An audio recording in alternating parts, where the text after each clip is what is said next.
नमस्कार, बहुत बहुत स्वागत है आपका डीडी न्यूज के इस खास कार्यक्रम इस वक्त में। मैं हूं निखिल सिंह और क्या है इस वक्त की बड़ी खबरें जिनके बारे में विस्तार से जानने समझने को लेकर आपके मन में जिज्ञासा है। क्या है इन खबरों के मायने, क्या है इनके पीछे का एजेंडा। दिल्ली में फिर बढ़ेंगे बिजली के दाम। बिजली पानी जैसे मुद्दों पर दिल्ली वासियों में हाहाकार मचा हुआ है। केजरीवाल समेत दूसरे आम आदमी पार्टी के नेता अपने मुकदमों में उलझे नजर आ रहे हैं। इस पर बीजेपी ने भी वार किया है। इस पूरी खबर पर बातचीत करेंगे। वहीं मुस्लिम महिलाओं को गुजारा भत्ता दिए जाने को लेकर सुप्रीम कोर्ट के अहम फैसले पर मुस्लिम उलेमाओं ने उठाए हैं सवाल, तो महिलाओं ने जताई है इस पर खुशी। क्या कुछ है पूरी खबर और क्या कुछ कहना है समाज के अलग अलग वर्गों का, इस पर भी हम बातचीत करेंगे विस्तार से। वहीं भ्रष्टाचार के मामले में यूपी सरकार की जीरो टॉलरेंस की नीति जारी है। अपने सहयोगी दलों के नेताओं पर भी सरकार ने शिकंजा कसा है। तो होंगे कई अहम सवाल और जवाब, लेकिन सबसे पहले इस वक्त की हेडलाइंस।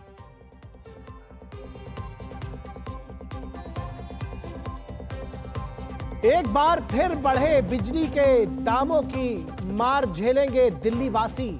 तो वहीं अरविंद केजरीवाल की याचिका पर दिल्ली हाईकोर्ट में सुनवाई। बीजेपी का आरोप, जनता के मुद्दे सुलझाने के बजाय अपना भ्रष्टाचार छिपाने में जुटी आम आदमी पार्टी की सरकार। मुस्लिम महिलाओं को गुजारा भत्ता दिए जाने को लेकर सुप्रीम कोर्ट का अहम फैसला। तलाकशुदा मुस्लिम महिलाएं भी सीआरपीसी की धारा 125 के तहत अपने पूर्व पति से गुजारा भत्ता पाने की हकदार। मुस्लिम उलेमाओं ने उठाए फैसले पर सवाल। शाहबानो पार्ट 2 करार दिए जा रहे इस फैसले पर कांग्रेस ने साधी चुप्पी।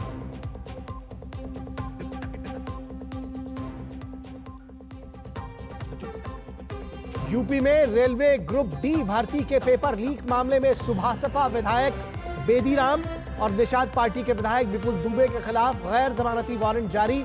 26 जुलाई तक गिरफ्तारी वारंट तामील करने के भी निर्देश। बीजेपी का दावा, भ्रष्टाचार के मामले में सहयोगी दलों और अपनों पर भी कार्रवाई से परहेज नहीं।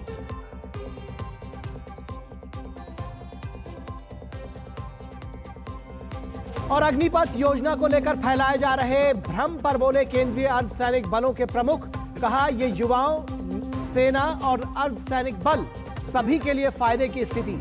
सेना और अर्धसैनिक बलों को मिलेंगे अनुशासित और प्रशिक्षित युवा, तो युवाओं को मिलेगा उज्जवल भविष्य।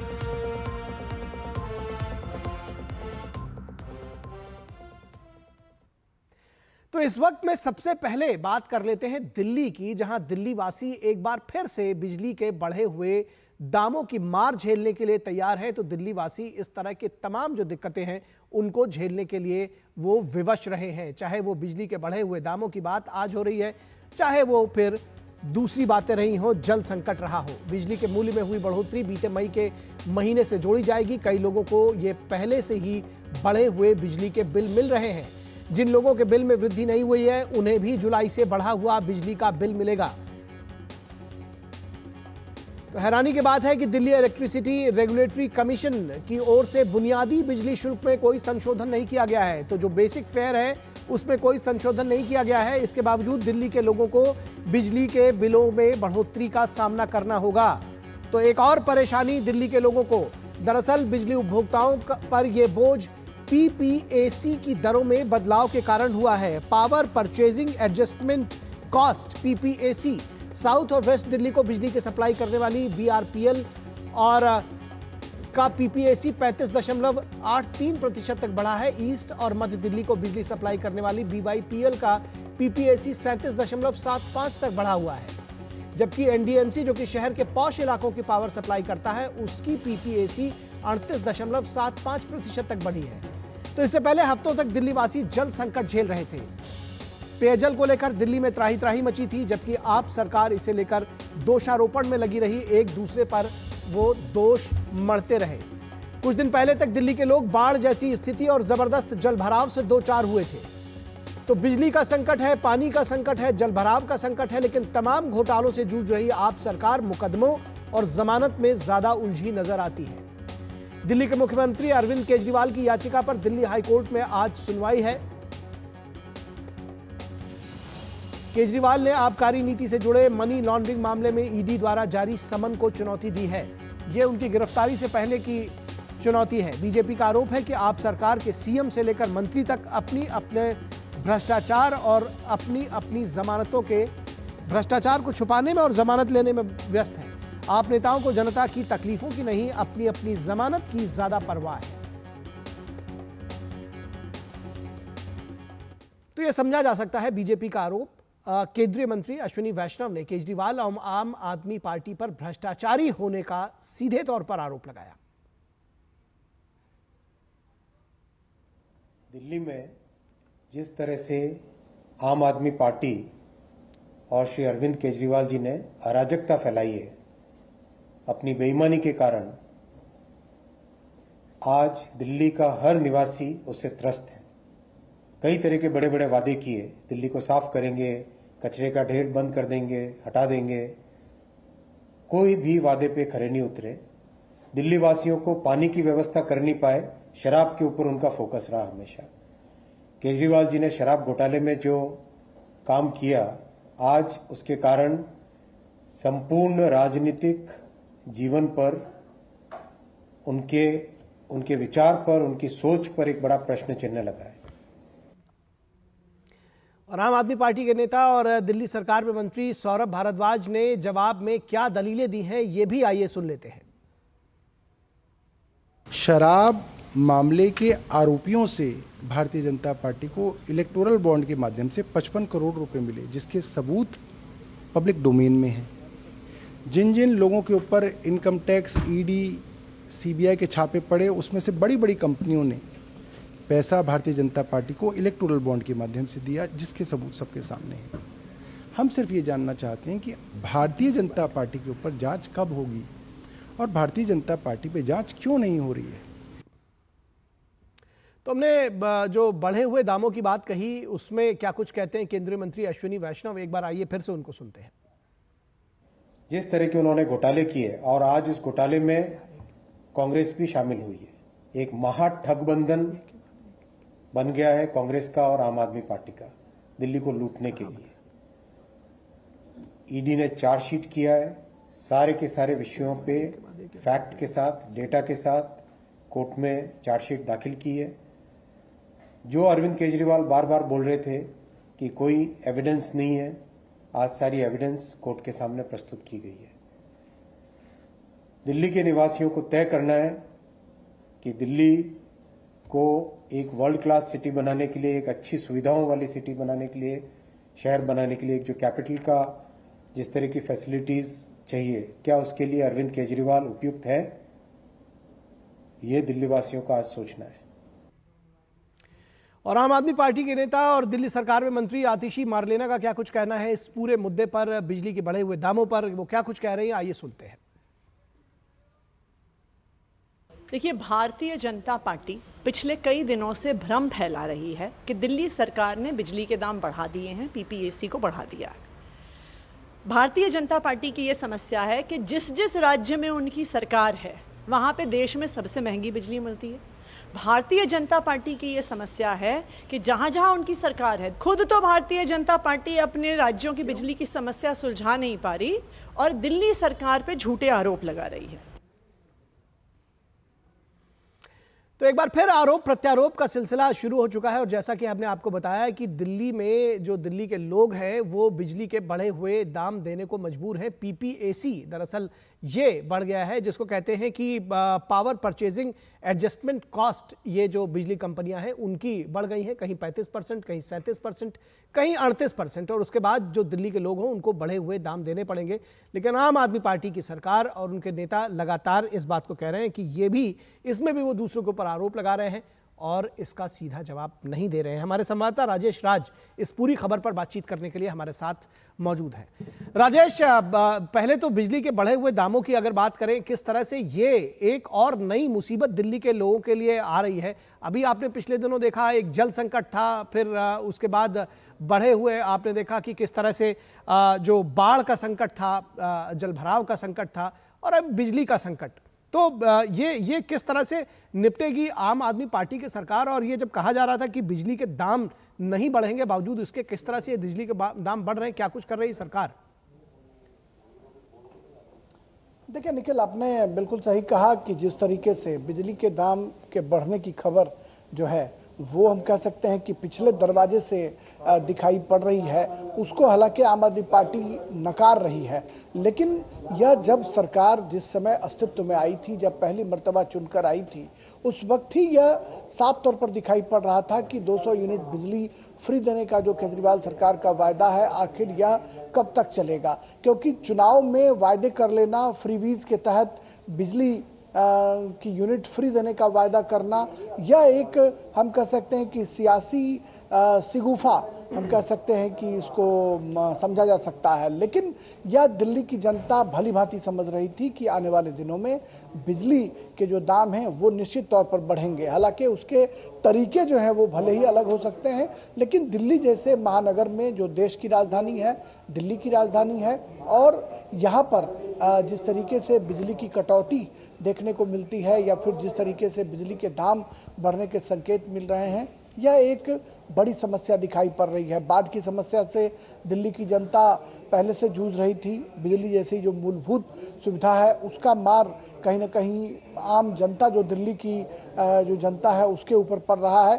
तो हम कह सकते हैं कि कई तरह के संकट के दौर से दिल्ली की सरकार स्वयं गुजर रही है और दिल्ली की जनता को भी इन संकटों से अब दो चार होना पड़ रहा है। जो बुनियादी सवाल हैं जनता के, उसको कहीं ना कहीं पीछे ढकेलने की कोशिश भी साफ तौर पर दिखाई पड़ रही है। और शायद ये वजह है कि आम आदमी की पार्टी के जो तमाम प्रवक्ता हैं, तमाम जो नेता हैं, वो कहीं ना कहीं केंद्र सरकार पर अटैक कर, केंद्र सरकार पर हमले कर अपनी गलतियों को छुपाने की कोशिश कर रहे हैं। जो यह दिखाता है कि अपनी गलतियों, अपनी कमियों को उजागर किए बिना हम दूसरों पर हर चीज का दोष मढ़ते हैं, लेकिन जनता के जो सवाल हैं वो पीछे लगातार छूटते जा रहे हैं। ठीक है, आपने देखा कि किस तरह से ईडी ने जो अपनी चार्जशीट फाइल की है उसमें आबकारी मामले में किंग पिन बताया है अरविंद केजरीवाल को। उनके तमाम मंत्री जो हैं, चाहे वो मनीष सिसोदिया हों या दूसरे लोग रहे हों, वो सत्येंद्र जैन, वो जेल की सलाखों के पीछे हैं।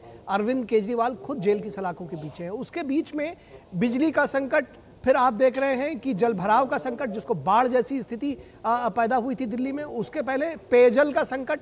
तो ये तमाम संकटों से दिल्ली जूझ रही है। बावजूद इसके जमानत पर ज़्यादा फोकस है नेताओं का, और वो होना भी चाहिए, क्योंकि अगर बाहर ही नहीं रहेंगे तो कर भी क्या पाएंगे। तो उनको अभी फिलहाल अपना भ्रष्टाचार छिपाने पर ज़्यादा फोकस लग रहा है।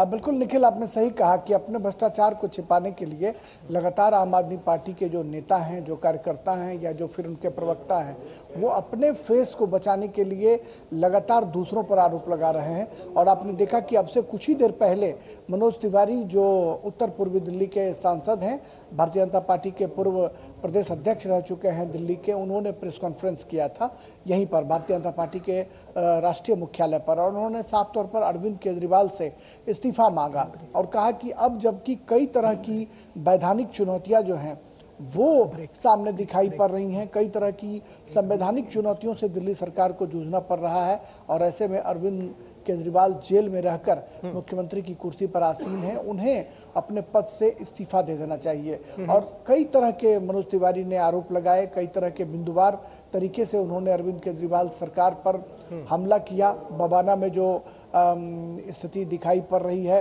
उन स्थितियों पर भी मनोज तिवारी ने चुटकी ली, और कहीं ना कहीं अरविंद केजरीवाल उनके साथ साथ निशाने पर थे। और उन्होंने कहा कि जब अब जो संवैधानिक संस्थाएं हैं वो उनके ऊपर करारा जब हमला बोल रहे हैं, तो ऐसे में अरविंद केजरीवाल को अब नैतिकता के आधार पर इस्तीफा देना चाहिए। और ऐसे भी जेल में रहकर जो नैतिकता की दुहाई देने की बात की जा रही है वो बिल्कुल तर्कसंगत दिखाई नहीं पड़ रहा है। लिहाजा अरविंद केजरीवाल को अपने पद पर बने रहने का कोई नैतिक अधिकार नहीं है। तो भारतीय जनता पार्टी पहले से ही अरविंद केजरीवाल सरकार पर आक्रामक रही है, और अब बुनियादी सवालों को लेकर, सड़क, पानी, बिजली और फ्लड जैसी जो समस्या है, इन समस्याओं पर लगातार बीजेपी अरविंद केजरीवाल सरकार पर हमलावर दिखाई पड़ रही है। भ्रष्टाचार के मोर्चे पर अरविंद केजरीवाल सरकार के जो अब तक के जो उनके अब तक की जो उनकी कारगुजारियां रही हैं उसको बीजेपी एक्सपोज करने में कोई कोर कसर बाकी नहीं छोड़ रही है। और अब जनता के जो सवाल हैं, चाहे वो बिजली के सवाल हों, चाहे वो फ्लड के सवाल हों, या फिर अन्य जो मुद्दे हैं, उन मुद्दों को गौन करने की बजाय भारतीय जनता पार्टी उस पर आक्रमण कर रही है ताकि जनता के सवाल जो हैं वो पीछे न छूट पाए। जी, निश्चित तौर पर जनता के सवाल पीछे न छूट पाए। तो एक दिल्ली में प्रमुख विपक्षी दल की जो भूमिका है वो बीजेपी निभा रही। बहुत शुक्रिया इस तमाम बातचीत और जानकारी के लिए राजेश राज। और इसके बाद बात करेंगे गुजारा भत्ते पर सुप्रीम फैसला। तो इस सुप्रीम फैसले की किस तरह से तमाम इस पर चर्चा है, इस पर भी हम बात करेंगे और इस पर अपनी चर्चा में खास मेहमानों को भी जोड़ेंगे, विशेष चर्चा करेंगे। लेकिन रुकेंगे एक छोटे से ब्रेक के लिए, कहीं मत जाइएगा, हम जल्द हाजिर होंगे।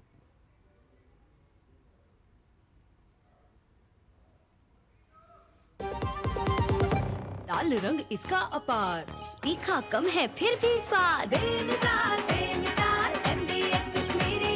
MDH कश्मीरी। MDH। बात जब पीढ़ियों के लिए बनने वाले घर की हो तो जिम्मेदारी बड़ी हो जाती है। गैलेंट समझता है ये जिम्मेदारी। अब डबल M रिब्स के साथ गैलेंट एडवांस TMT रीबार, निर्माण का रियल हीरो।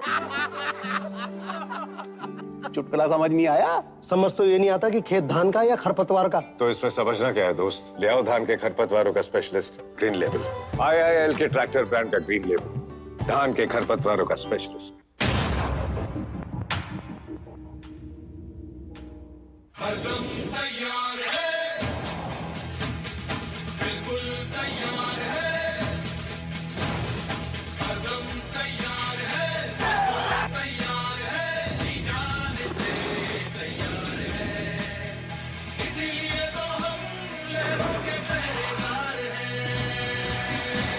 जय भारती, जय भारती, हम हैं नौसेना, हम हैं भारत के सारथी। जय भारती, जय भारती, हम हैं नौसेना, हम हैं भारत के सारथी, सारथी, सारथी।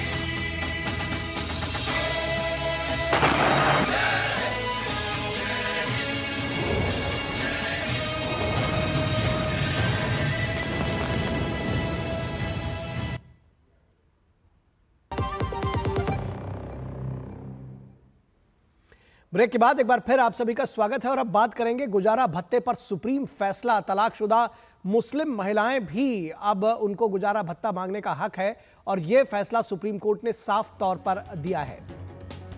तलाकशुदा मुस्लिम महिलाओं को भी गुजारा भत्ता मांगने का हक। सुप्रीम कोर्ट के इस फैसले से मुस्लिम उलेमाओं के बीच में बहस जारी है। सुप्रीम कोर्ट ने पूर्व प्रधानमंत्री राजीव गांधी के कार्यकाल में बने विवादित कानून से अलग ये एक बड़ा फैसला सुनाया है, इसलिए इसको शाहबानो 2.0 भी कहा जा रहा है। सुप्रीम कोर्ट ने कहा कि तलाकशुदा मुस्लिम महिलाओं को भी आपराधिक दंड संहिता CRPC की धारा 125 के तहत गुजारा भत्ता पाने का हक है।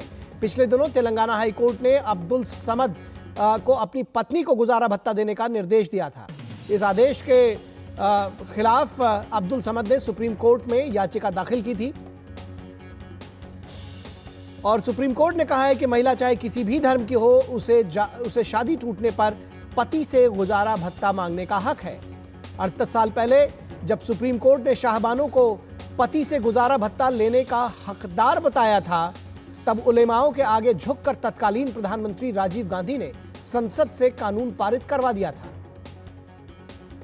मुस्लिम पर्सनल लॉ बोर्ड और दूसरे संगठनों ने इसे मजहब में हस्तक्षेप माना है। शरीयत कानून का हवाला देकर उलेमा प्राचीन व्यवस्था बनाए रखना चाहते हैं, लेकिन एक नागरिक के तौर पर मुस्लिम महिलाओं के संवैधानिक अधिकार पर उलेमाओं का विरोध तर्क संगत नहीं लगता, क्योंकि मुस्लिम महिलाओं का जो हक है वो भी है।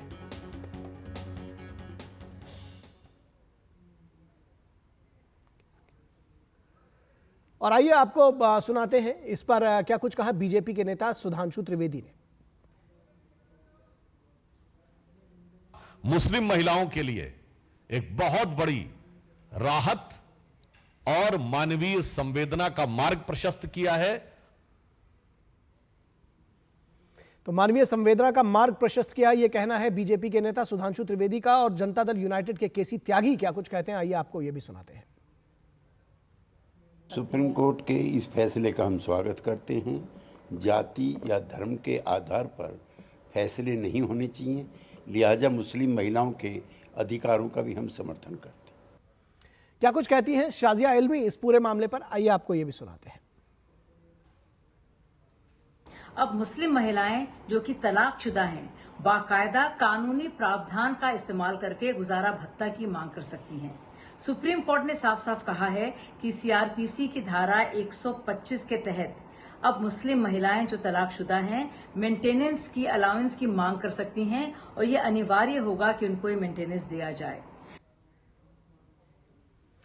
और समाजवादी पार्टी के नेता एसटी हसन क्या कुछ कह रहे हैं इस पर, आइए ये भी सुनते हैं।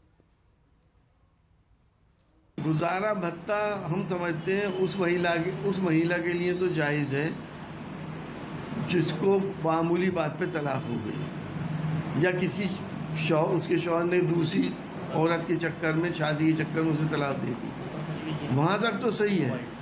लेकिन अगर किसी की बीवी करप्ट है, उसके अवैध संबंध है लोगों से और उसके बाद उसने उसे तलाक दे दी और उसके बाद वो लिविंग रिलेशनशिप में रह रही है, तो क्या उसको भी भत्ता दिया जाए? क्या वो औरत जो दूसरा निकाह कर ले, क्या उसको भी भत्ता दिया जाए? तो तमाम सवाल उठाते हैं समाजवादी पार्टी के एसटी हसन और मुस्लिम विद्वान एमडी शफीक क्या कुछ कहते हैं, आइए आपको ये भी सुनाते हैं। अलबत्ता ये जो मेंटेनेंस का जुमला जो है कि वो अपने शौहर से जब तक के वो दूसरी शादी ना कर ले या जब तक वो हयात से है, जब तक मर न जाए, शौहर से मेंटेनेंस लेना, ये इस्लामिक शरिया के ख़िलाफ़ है। ये इस्लाम में ऐसा सिस्टम नहीं है और ये इससे एक मर्दों पर एक और ज़्यादा एक ज़्यादती होगी। तो आपने सुना कि कह रहे हैं कि ये मेंटेनेंस का जुमला और ये कह रहे हैं कि पुरुषों के खिलाफ ये ज़्यादती होगी, ये शरिया में नहीं है। तो इस तरह की तमाम आवाज़ उठ रही है। इस पूरे मुद्दे पर बातचीत करने के लिए हमारे साथ मुस्लिम स्कॉलर अतीकुर रहमान जुड़े हुए हैं। अतीकुर रहमान जी, बहुत स्वागत है आपका। और रहमान जी रिसर्चर हैं इस्लामिक स्टडीज़ पे, और हमारे साथ फरहा फैज़ जो कि एडवोकेट है सुप्रीम कोर्ट में और जिसको कहते हैं सामाजिक कार्यकर्ता भी हैं। फरहा फैज़ जी, बहुत स्वागत है आपका।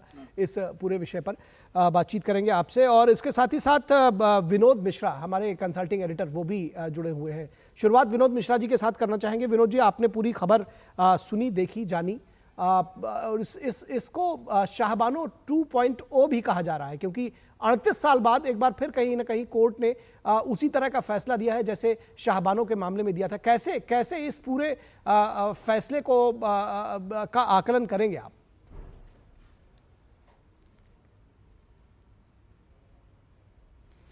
निखिल, जब मैं आपकी रिपोर्ट देख रहा था तो मैं आपको बिल्कुल ये बताऊं कि इस दौर में, इस डिकेड में अगर आप कहें कि ये दो बड़े फैसले जो हैं, वो दो बड़े फैसले ट्रिपल तलाक और ट्रिपल तलाक के बाद ये जो कल का आपने सुप्रीम कोर्ट का 125 का जो सीआरपीसी का जो सुप्रीम कोर्ट ने एक सेकुलर कानून बनाते हुए, सेकुलर कानून मानते हुए उसने सुप्रीम कोर्ट ने साफ किया है, नॉट ओनली मुस्लिम महिला, वुमेन, किसी भी धर्म, संप्रदाय, जाति की महिलाएं हैं, उनको मेंटेनेंस के लिए उनको गुजारा भत्ते का मांगने का हक है। तो एक ये सेकुलर देश जब आप कहते हैं, एक सेकुलर संविधान की बात आप कहते हैं, उस देश में सुप्रीम कोर्ट ने ये स्पष्ट कर दिया कि उसमें अलग अलग कानून नहीं होंगे। और ये कानून करते हुए जब आप देखते हैं कि एक बार अगर इस मुस्लिम महिला को ट्रिपल का तलाक के मामले में जो भारत सरकार का एक फैसला था, संसद ने वो कानून बनाया, तो एक किस तरह से एक एम्पावरमेंट मिला जो एक्सप्लॉयटेशन था मुस्लिम महिलाओं को। और ये जो पावर उनको ये सुप्रीम कोर्ट के इस फैसले से दे, सच में आप कह सकते हैं कि ये एक क्रांतिकारी फैसला है। क्रांतिकारी फैसला इसलिए आप ये समझ लें कि ये जब आप अपनी रिपोर्ट में बता रहे थे कि ये इतिहास कैसे दोहराता है, ये भी ये समझने की जरूरत है। 86 का वो कानून था जो भारत सरकार में राजीव गांधी तत्कालीन प्रधानमंत्री, इसी 125 को लेकर सुप्रीम कोर्ट ने तब फैसला दिया था। शाहबानो ने 79 रुपये गुजारा भत्ता के लिए मांग की थी। जो जिला कोर्ट ने शाहबानो के पक्ष में फैसला दिया था, वो बात आते आते सुप्रीम कोर्ट तक पहुंची थी और शाहबानो ने महज 79 रुपये की मांग की थी कि हमें गुजारा भत्ता चाहिए। और एक बुजुर्ग महिला का आप ये देखिए कि वर्षों तक जब वो सुप्रीम कोर्ट में आई थी केस लड़ते लड़ते, और जब सुप्रीम कोर्ट ने उनके पक्ष में यही सीआरपीसी 125 का हवाला देते हुए सुप्रीम कोर्ट ने फैसला दिया था, तो सारे उलेमा उसके विरोध में राजीव गांधी के घुटने टेकने पड़े थे और संसद से एक मुस्लिम कानून लेके आए, संरक्षण को लेके आए, और जो कानून का हवाला देके फिर 38 साल के बाद वही मुस्लिम जो वो पति हैं तेलंगाना के जो सदम साहब हैं, वही कानून लेके गए थे कि इसमें हमें ये संरक्षण है और इस संरक्षण को आप बदल नहीं दे सकते हैं। तो सुप्रीम कोर्ट ने उनको आर्टिकल ये सीआरपीसी 125 का हवाला देते हुए कहा कि ये देश का एक सेकुलर कानून है, वो किसी भी महिला को ये हक है कि वो गुजारा भत्ता मांग सकती है, और उसके पक्ष में फैसला दिया है। निखिल जी जी जी, निश्चित तौर पर इस पर और आगे बातचीत करते हैं। फरहा फैज, आपको लगता है जिस तरह से ये कहा जा रहा है कि ये क्रांतिकारी फैसला है, महिलाओं को और खासतौर पर मुस्लिम महिलाओं को ये संबल प्रदान करेगा, क्या कहेंगे आप?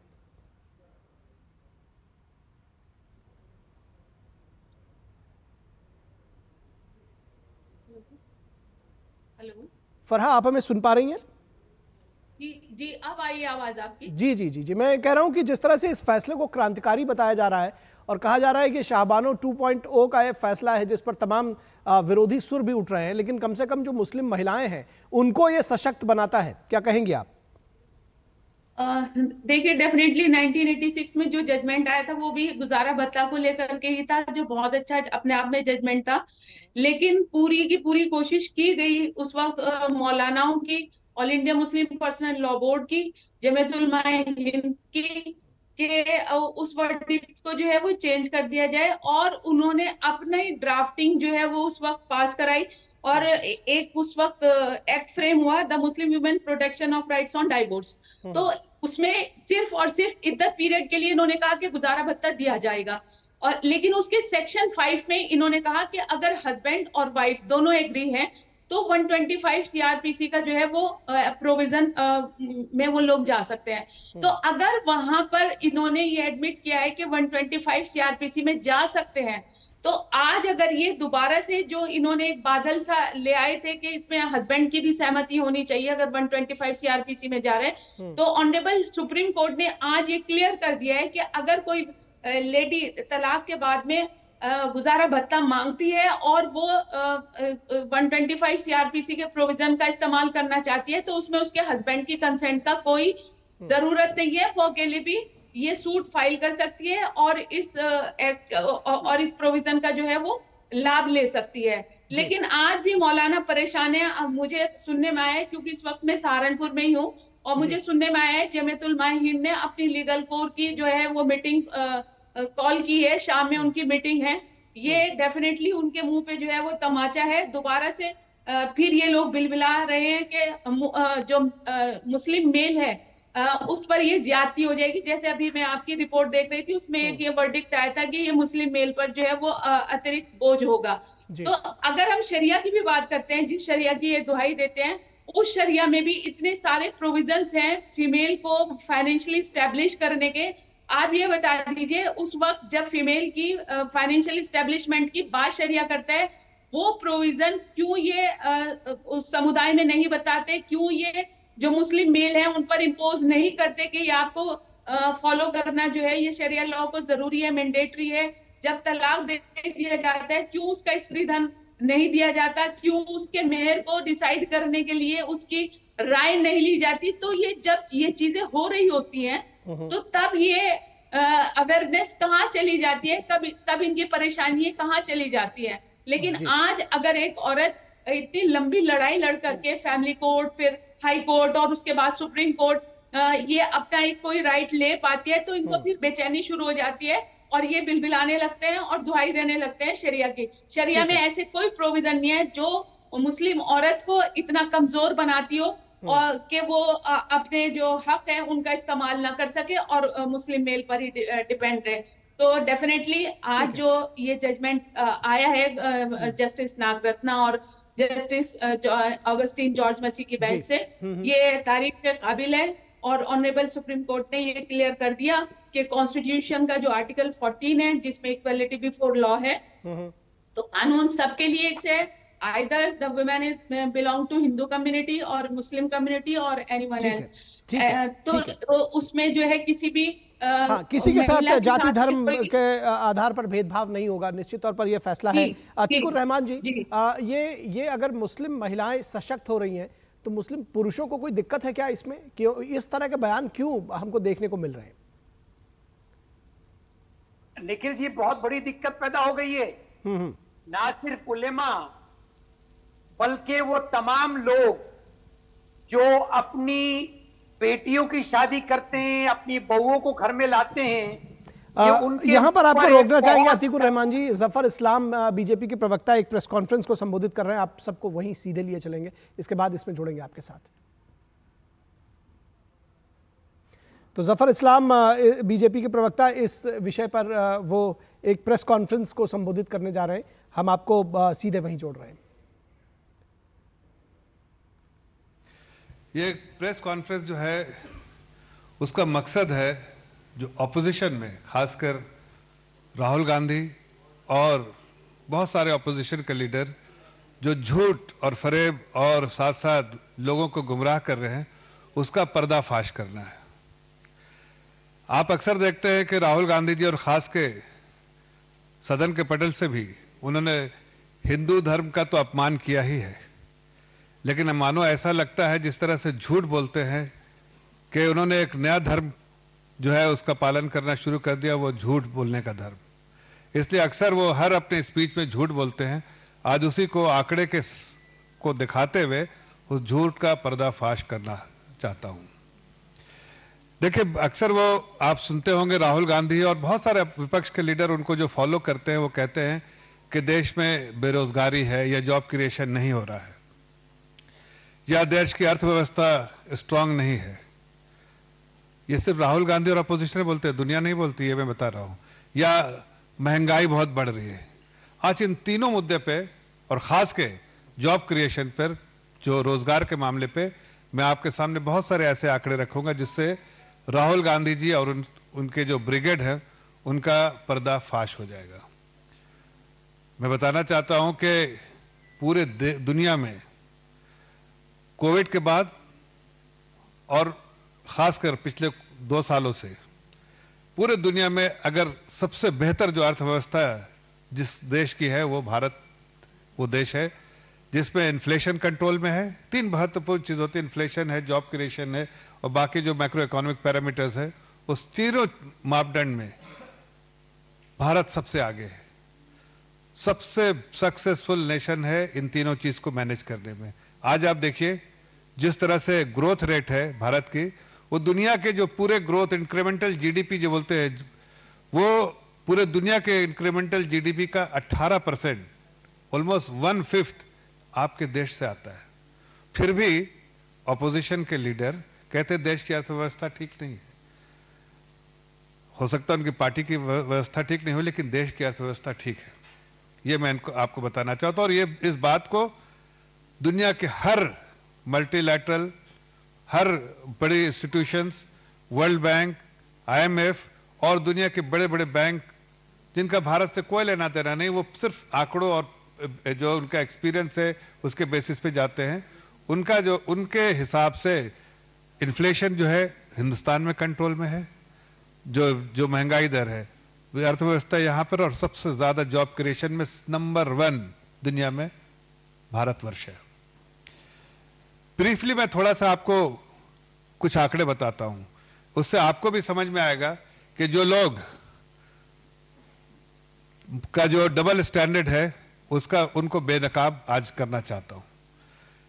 आपने देखा होगा कि आरबीआई की रिपोर्ट आई, आपने देखा होगा जिसमें उसमें बताया कि पिछले 1 सालों में 2023-24 में जो है लगभग 5 करोड़ जॉब क्रिएशन हुआ, और सारे डेटा मेरे पास है, मैं आपको दिखाना चाहता हूं।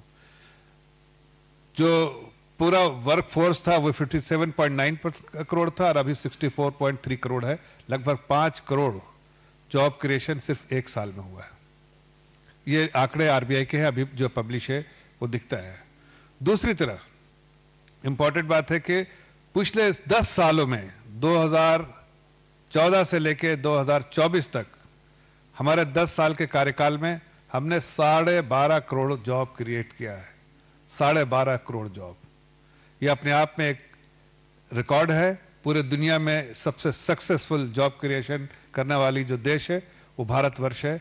इसकी वजह है कि हमने, हमारे यहाँ जो लीडरशिप है, और देश की जनता को बधाई देना चाहता हूं जिन्होंने एक स्टेबल सरकार बार बार दिया, उससे हमने बहुत अहम, कड़े और जो देश हित वाले फैसले और एक पॉलिटिकल विल जिसके लिए चाहिए और एक स्ट्रांग लीडरशिप जो चाहिए थी, उसके बेसिस पे हमने आदरणीय प्रधानमंत्री जी की अगुवाई में जो डिसीजन लिए गए, चाहे स्ट्रक्चरल रिफॉर्म्स हो या पॉलिसी रिफॉर्म्स हो, उन सब की वजह से देश की अर्थव्यवस्था बहुत अच्छी हुई, देश आगे बढ़ रहा है और साथ साथ जॉब क्रिएशन बहुत हुआ।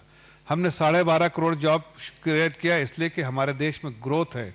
बहुत लोग स्ट्रगल कर रहे हैं ग्रोथ की, दुनिया की कई कंट्री ग्रोथ के लिए स्ट्रगल कर रही है, जबकि देश में आप देखिए, चाहे वो पीएमआई का डेटा हो, सर्विसेज पीएमआई हो या मैन्युफैक्चरिंग पीएमआई, दोनों का डेटा समझ में आता है कि बहुत ज्यादा इकोनॉमिक एक्टिविटीज और देश की अर्थव्यवस्था तेजी से चल रही है। लेकिन वही जब 2004 से 2014 की जब सरकार थी, वो एक ऐसे आदमी की अगुवाई में थे, उस वक्त के जो प्रधानमंत्री थे आदरणीय मनमोहन सिंह जी, वो खुद एक अर्थशास्त्र इकोनॉमिस्ट हैं, लेकिन उनके समय में 1/5 मतलब 2.9 करोड़ जॉब ही क्रिएट कर पाए वो 10 सालों में, जबकि हमने 10 सालों में 12.5 करोड़ जॉब क्रिएट किए। आप अगर लेबर पार्टिसिपेटिंग फोर्स के नंबर देखिए, लेबर फोर्स पार्टिसिपेटिंग रेशियो वो 57.9 हो गया 2022 से 23 में, और अगर आप वर्क पार्टिसिपेशन रेट्स देखिए तो वो 56 हो गया है, और अनएम्प्लॉयमेंट रेट जो है 2017 में जो था 6%, वो घट के अब 3.2 हो गया है। तो इससे समझ में आता है कि देश में अर्थव्यवस्था जो है बढ़ी है, ग्रोथ बढ़ रहा है, जॉब क्रिएशन हो रहा है, और जो है अर्थव्यवस्था में तेजी है। एक और तरीका है देखने का, आप अगर देखिए कि ईपीएफओ में जो जितने लोग ने एनरोल किए हैं उसके भी अपने रिकॉर्ड नंबर हैं। वो अपने आप में बताता है कि हाईएस्ट एवर जो है उस वक्त जो एनरोलमेंट हो रहा है, जाहिर है जब एनरोलमेंट हो रहा है, ये जो है ऑर्गेनाइज सेक्टर में जब एनरोलमेंट होता है तो ईपीएफओ में आंकड़े दिखते हैं। उसके अलावा अगर आप देखिए कि इसमें हमने ये सारा कुछ कैसे कर पाए, इस पूरे चीज को करने का अंजाम देने के लिए आदरणीय प्रधानमंत्री की जो स्कीम थी, पीएलआई स्कीम, हमने देखा पीएलआई स्कीम के बारे में कितना जो है अपोजिशन ने बार बार इसके खिलाफ जो है मुहिम चलाई, लेकिन प्रधानमंत्री जी ने समझा था कि देश हित में, देशवासियों के हित में यह अच्छी स्कीम है और इससे बहुत सारे रोजगार का दरवाजा खुलेगा और यहां देश आत्मनिर्भर बनेगा। आज अब एक छोटे से मिसाल को देता हूं आपको कि टेलीकम्युनिकेशन स्पेस में हम जो है जब पीएलआई स्कीम को चालू किया तो उसके बाद से आज देखिए कैसा फर्क आया। 2013-14 तक जो है हम 5 करोड़ मैन्युफैक्चरिंग करते थे मोबाइल फोन का, और 21 करोड़ जो है हम इंपोर्ट करते थे। आज गर्व से कहता हूं ये पॉलिसी की वजह से, ये हमारे लीडरशिप की सोच की वजह से, जो दूर तक वो सोच सकते हैं और सकारात्मक फैसले ले सकते हैं, इसलिए आज 33 करोड़ फोन यहां बनते हैं पीएलआई स्कीम को। ऐसे जाहिर है 33 करोड़ फोन बनने लगे, जब 5 करोड़ से 33 करोड़ तो उतनी जॉब क्रिएशन तो होगी। ये एक स्पेस के बारे में एक उदाहरण के तौर पे बता रहे हैं, हर सेक्टर में इस तरह के उदाहरण मिलेंगे, लेकिन चूंकि प्रेस कॉन्फ्रेंस में आप बहुत सारे उदाहरण नहीं दे सकते, इसलिए एक उदाहरण दिया है कि 33 करोड़ फोन अब देश में बनते हैं और 5 करोड़ फोन हम एक्सपोर्ट करते हैं। हम क्या करते थे पहले, 21 करोड़ इंपोर्ट करते थे, 5 करोड़ हम अपने यहां जो है मैन्युफैक्चर करते थे। अब मैन्युफैक्चरिंग हो रही है 33 करोड़ की और 5 करोड़ एक्सपोर्ट भी कर रहे हैं। तो ये फर्क जो है आत्मनिर्भर होने के साथ साथ देश जो है मजबूत हो रहा है, ये भी एक्सपोर्ट भी कर रहा है, दूसरी दुनिया में भेज रहा है, वो भी आपके सामने आंकड़े हैं। वहीं आप देखिए डिफेंस सेक्टर में हम पूरे तौर पे जो थे वो डिपेंडेंट थे कि हमें फॉरेन कंट्रीज से जब तक इंपोर्ट नहीं करेंगे कोई भी चीज डिफेंस से रिलेटेड जो है इंस्ट्रूमेंट हो, कोई भी एक छोटा सा सामान भी हो, पाल पुर्जा भी, वो भी हमको बाहर से ही मंगाना पड़ता था। लेकिन हमारी नीतियों की वजह से प्रधानमंत्री ने जो फैसले लिए कि देश को आत्मनिर्भर बनाना है डिफेंस सेक्टर में, आज हम खुद को आत्मनिर्भर तो बना ही रहे हैं, बना ही लिया है, लेकिन साथ साथ एक्सपोर्ट भी जो है लगभग 22,000 करोड़ का हमने एक्सपोर्ट भी किया है। उसके अलावा अगर आप देखिए जो बहुत अहम जो आज के दिन में इन्फ्लेशन की जैसे मैं बात कर रहा था कि इन्फ्लेशन में जो है आज हमारे पास हेडलाइन इन्फ्लेशन 4.75 के आसपास जो है 4.75 के आसपास है जो जून का है, लेकिन मई का है, सॉरी मई जून का भी डेटा आया नहीं, मई का जो है उस पर 4.75 के आसपास है और कोर इन्फ्लेशन जो है वो जो है 3.3% पे है।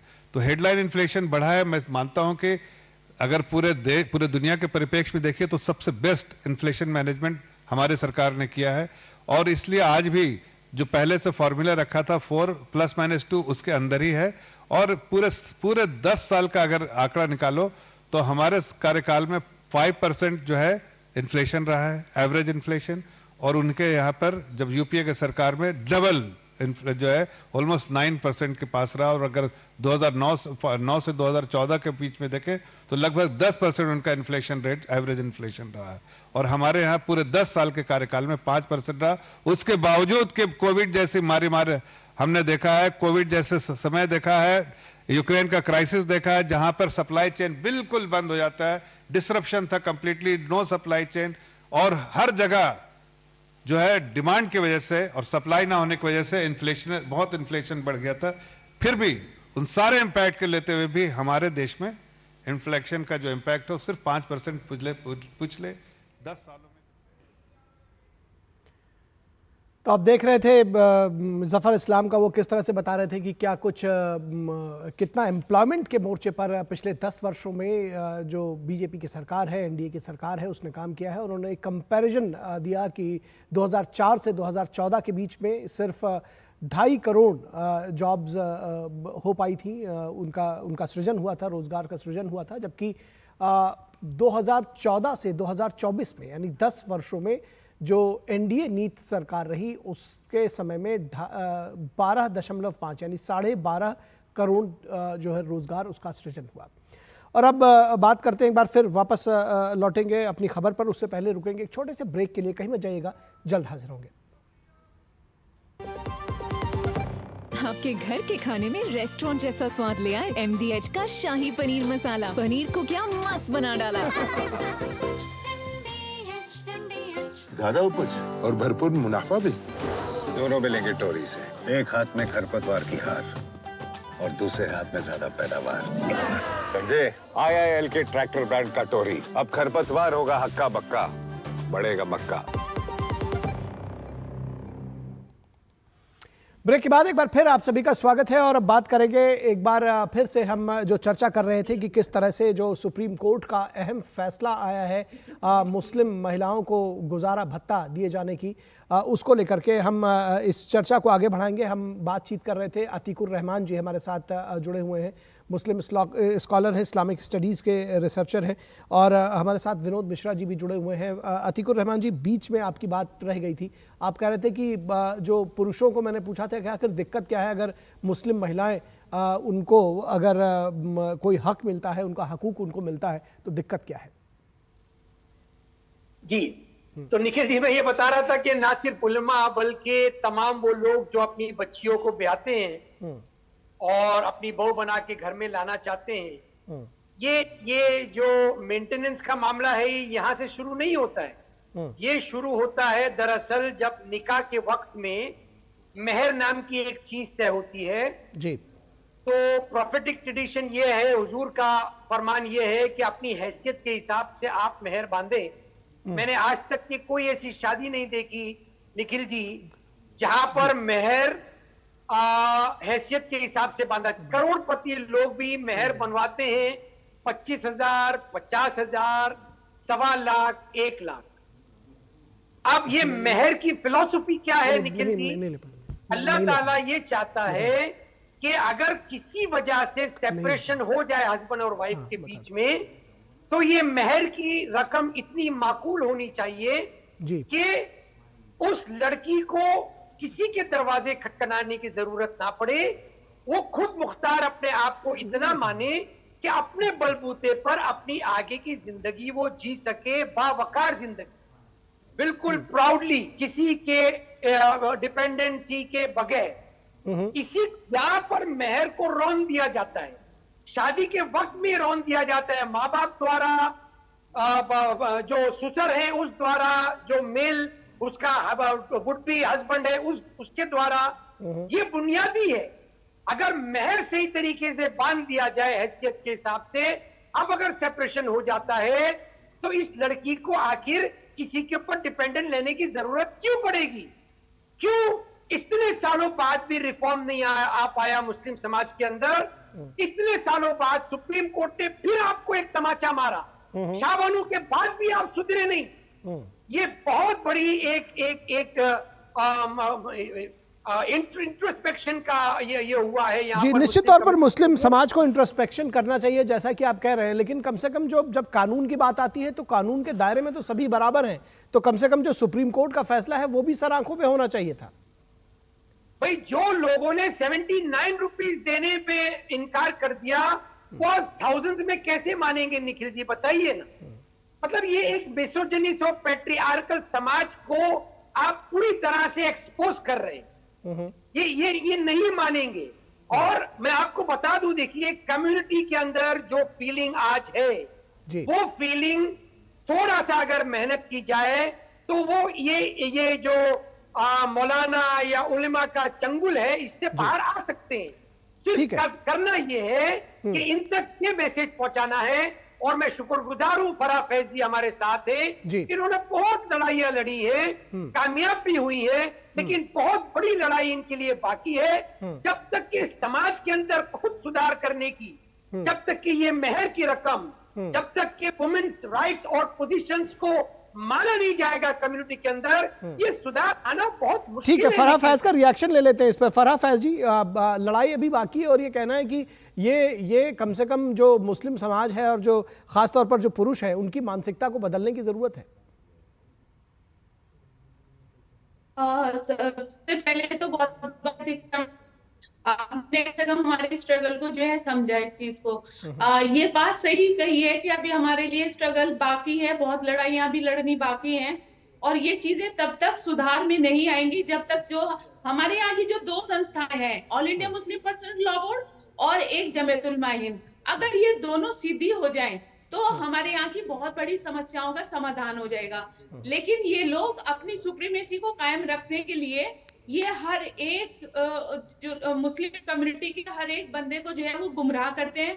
और क्योंकि क्या है कि जितने भी मुस्लिम इदारे हैं जो कि हमारी सेमिनरीज हैं, जो इस्लामिक इंस्टीट्यूशंस हैं, वो सारे के सारे इनके यहाँ से गवर्न होते हैं।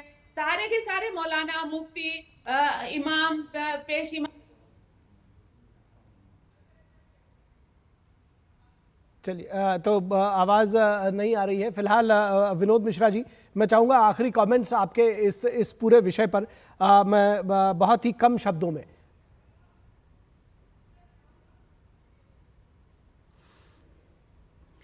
निखिल, मैं अतीकुर रहमान साहब का सुन रहा था। अतीकुर रहमान बहुत चालाकी से साहब ने इस बात को घुमा रहे थे।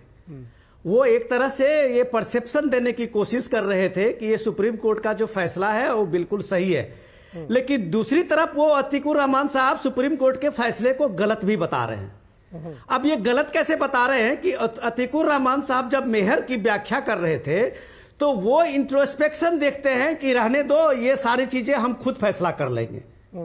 अब अतीकुर रहमान साहब देश का संविधान, देश का कानून, जो सुप्रीम कोर्ट ने एक सेकुलर कानून की व्याख्या की है, वो आपके मेहर और उसकी व्यवस्था से ऊपर है। आप किस मुस्लिम पर्सनल लॉ बोर्ड की बात करते हैं? किसने बनाया मुस्लिम पर्सनल लॉ बोर्ड? क्या ये एक सरकारी मान्यता प्राप्त संस्था जो है, किसने चुना है इसको? ये सारी चीजें जो आप कह सकते हैं, मैं उसका नाम फ्रॉड तो नहीं कह सकता हूं, लेकिन ये सीधे सीधे कुछ लोगों की एक पॉकेट संस्था है। आप एक पॉकेट संस्था को 20 करोड़ यहाँ के मुसलमान के और मुसलमान के भविष्य की, मुस्लिम महिलाओं के भविष्य को उनके हवाले छोड़ देंगे। जो आपने सपा के एक सांसद का, पूर्व सांसद का सुना कि वो कैरेक्टर सर्टिफिकेट देखते हैं मुस्लिम महिलाओं को। ये क्या मजाक बना रखा है? ये देश के नागरिक हैं मुस्लिम महिलाएं, वो उतनी ही नागरिक ठीक है, रिएक्शन ले लेते हैं, हमारे पास समय बहुत कम रह गया विनोद जी। कोर्ट ने साफ-साफ कहा है कि देश के किसी भी मुस्लिम महिलाओं को ये हक है कि ये सीआरपीसी 125 पे वो गुजारा भत्ता बिल्कुल बिल्कुल बिल्कुल बिल्कुल इस बात को अतीकुर रहमान साहब को सीधे कहने में दिक्कत क्या है? ठीक है अतीकुर रहमान साहब, ठीक है मैं चाहता हूं कि अतीकुर रहमान साहब बहुत जल्दी से अपना रिएक्शन दे, हमें डिबेट खत्म करनी है जी। देखिए जी, काफी डिटेल की जरूरत है, मगर मैं आपको बता दूं कल से 10 चैनल पर मैं जा चुका हूं और पूरी तरह से मैंने सुप्रीम कोर्ट के इस फैसले का स्वागत किया है। ना सिर्फ आज, बल्कि मैं डॉक्टर रफीक चकरिया का रिसर्च असिस्टेंट रह चुका हूं। हमेशा से हम लोगों ने प्रोग्रेसिव माइंड मुस्लिम कम्युनिटी के अंदर उसको बढ़ावा दिया है। वुमेन्स राइट्स को एसर्ट करने के लिए हमारी कोशिश जारी रहेगी। और ये कुछ लोगों का, विनोद मिश्रा पता नहीं किस सूरत में मुझे देखते हैं, किस तरह से मीडिया हमको पेश करना चाहती है। जिस मीडिया ने मेरा कल पॉइंट ऑफ व्यू मांगा और जब मैंने कहा कि मैं सपोर्ट कर रहा हूं तो मुझे ड्रॉप कर दिया गया, और जो 10 चैनल ने बुलाया वो मुझे बुलाकर फंस भी गए। नहीं, चलिए, कोई बहुत अच्छी बात है कि आप इस फैसले का स्वागत कर रहे हैं, तो किसी भी तरह का अगर कोई कंफ्यूजन था तो वो आपने दूर किया है। बिल्कुल अच्छी बात है कि आप प्रोग्रेसिव माइंड हैं और आप इस फैसले का स्वागत करते हैं। चलिए, बहुत बहुत शुक्रिया विनोद जी, आपका भी, और अतीकुर रहमान साहब आपका भी। और अब बात करेंगे उत्तर प्रदेश में रेलवे ग्रुप डी की भर्ती परीक्षा का पेपर लीक होने के मामले में उत्तर प्रदेश सरकार ने दरअसल कार्रवाई को आगे बढ़ाया था, और उसके बाद जो अदालत है उसने 2 सहयोगी दलों के विधायकों के खिलाफ गैर जमानती वारंट जारी कर दिया। तो इसको लेकर के तमाम चर्चा हो रही है, और जिन 2 विधायकों के खिलाफ वारंट जारी किया है उनके नाम है बेदी राम और विपुल दुबे। एक सुभासपा से और एक निषाद पार्टी से विधायक है। बेदी राम गाजीपुर से, सुहेल देव भारतीय समाज पार्टी से विधायक है, जबकि विपुल दुबे ज्ञानपुर सीट से निषाद पार्टी के टिकट पर विधायक है। मामले में विधायक बेदी राम और विपुल दुबे समेत 19 आरोपियों के खिलाफ मुकदमा चल रहा है। अदालत ने कृष्णानगर इंस्पेक्टर को 26 जुलाई तक गिरफ्तारी वारंट तामील करने के निर्देश दिए हैं। एसटीएफ ने फरवरी 2006 में बेदी राम और विपुल दुबे को पेपर लीक मामले में अरेस्ट किया था, और अब वो माननीय विधायक हो चुके हैं। लेकिन सरकार ने भी इनके खिलाफ कार्रवाई की है, और अब अदालत भी इनके खिलाफ NBW यानी कि नॉन अवेलेबल वारंट इशू किया है। इस पूरे विषय पर बातचीत करने के लिए हमारे साथ हमारे संवाददाता विकास सिंह लखनऊ से जुड़े हुए हैं। विकास, सीधा सवाल आपसे कि ऐसा नहीं है कि जो सरकार है, उत्तर प्रदेश सरकार है, या जो बीजेपी का नेतृत्व है, ये जो बार बार इस बात को कह रहा है कि भ्रष्टाचार के खिलाफ हम 0 टॉलरेंस की पॉलिसी अपनाते हैं, और कार्रवाई की जरूरत होगी तो चाहे वो सहयोगी दल हो या अपने हो, उनको भी नहीं बख्शा जाएगा। देखिए निखिल, ये पूरा मामला 2006 का है। 26 फरवरी 2006 को एसटीएफ ने जो कार्रवाई की थी उस दौरान ये लोग पकड़े गए थे। NBW जारी किया है लखनऊ की गैंगस्टर कोर्ट ने, और एसएचओ को इस बात के लिए निर्देशित किया है कि 26 जुलाई तक इसको तामील कराई जाए। ये मामला बेनी राम के ऊपर पहला मामला नहीं है। जब 2022 में ये विधानसभा चुनाव लड़ते हैं और अपना शपथ पत्र दाखिल करते हैं, उस शपथ पत्र में भी इस बात को जानकारी देते हैं कि इनके खिलाफ राजस्थान हो, मध्य प्रदेश हो, उत्तर प्रदेश हो, इन जगहों पर भर्ती लीक से संबंधित ही कई मामले चल रहे थे। और ये भी जानकारी मिल रही है कि ये जो बेनी राम था, ये बेनी राम पहले रेलवे में कर्मचारी था, और और लगातार इस तरीके से इसके खिलाफ कई मामले चल रहे थे। 2009 में कई मामले दर्ज किए गए, लगातार मामले चल रहे थे। 2022 में जौनपुर में इनके खिलाफ तत्कालीन जो पुलिस ने वहां पर हिस्ट्री शीट भी खोली थी। अब जबकि ये इनके खिलाफ NBW जारी हुआ है, इससे पहले अभी कुछ दिनों पहले एक नाम इनका चर्चा में आया था। नीट मामले में एक आरोपी ने इनका नाम लिया था, तो उसके बाद से इनका मामला काफी ज्यादा चर्चा में आया था। उसके बाद अगर हम इस पूरे प्रकरण को देखें निखिल, तो ये पूरा प्रकरण इस बात को दर्शाता है कि उत्तर प्रदेश सरकार की जो 0 टॉलरेंस की नीति है, उसी का नतीजा है कि आप विरोध में हो, आप अपराध से लिप्त हैं, आप सत्ता पक्ष से हैं, कार्रवाई होगी। खास तौर से उत्तर प्रदेश पुलिस के द्वारा ऑपरेशन प्रोसिक्यूशन जो चलाया गया था, हमने देखा था पिछले कुछ वर्षों में लगातार ऑपरेशन प्रोसिक्यूशन के तहत जो है जिस तरह से सजाएं दिलाने की पहल की गई है, सरकार की तरफ से, वो काबिले तारीफ है। हमारे पास समय आज आपसे बातचीत करने के लिए बस इतना ही है। विकास, बहुत शुक्रिया इस तमाम बातचीत और जानकारी के लिए। आपने लगभग अपनी बात कह दी है। और बात करेंगे अग्निपथ योजना को लेकर, जो भ्रम फैलाया जा रहा है तमाम, उसको लेकर के किस तरह से जो सरकार के नुमाइंदे हों, चाहे वो जो केंद्रीय सुरक्षा बल के लोग हैं, वो सामने आए हैं। अग्निपथ योजना को लेकर फैलाए जा रहे भ्रम को केंद्रीय सुरक्षा बलों के प्रमुखों ने दूर किया है। सीआईएसएफ प्रमुख ने कहा कि ये योजना सभी के लिए फायदेमंद है। देश के युवाओं, सेना और अर्धसैनिक बलों सभी के लिए ये फायदे की योजना है। 14 जून 2022 को सशस्त्र बलों में युवाओं की भर्ती के लिए ये योजना लागू की गई थी। योजना के तहत चुने गए युवाओं को जाना जाएगा अग्निवीर के रूप में। तो इनको तमाम तरह का जो वेतन भत्ता और उसके बाद में 4 साल की अवधि के लिए सेना में सेवा की अनुमति देती है ये योजना। और सेना में युवा प्रोफाइल को सक्षम करने के लिए तैयार की गई है ये योजना। तो आइए सुनाते हैं आपको कि क्या कुछ कहा है दरअसल जो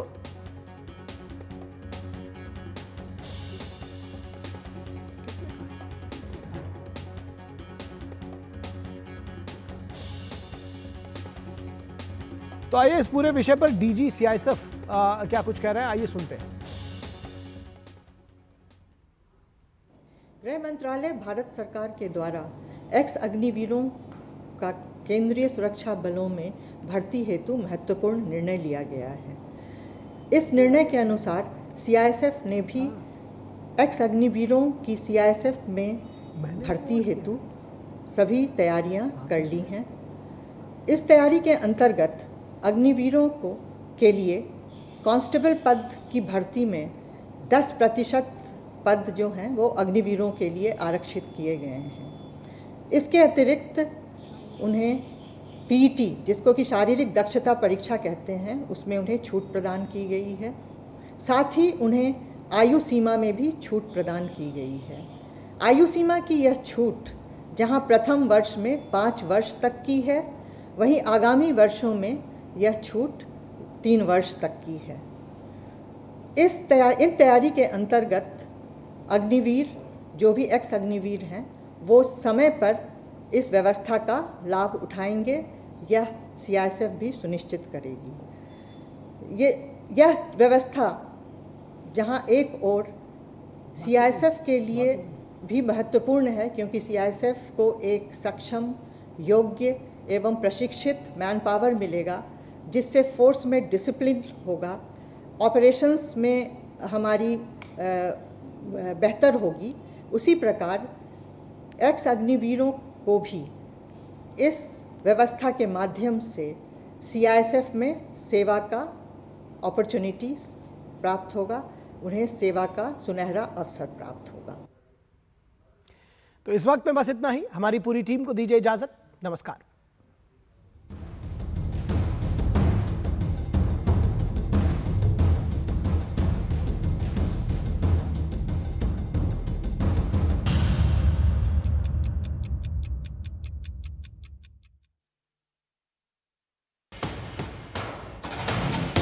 कश्मीर से कन्याकुमारी तक, कच्छ से कामाख्या तक, राज्यों की राजधानियों से प्रदेशों के कोने कोने तक, होगी हर राज्य के हर हिस्से की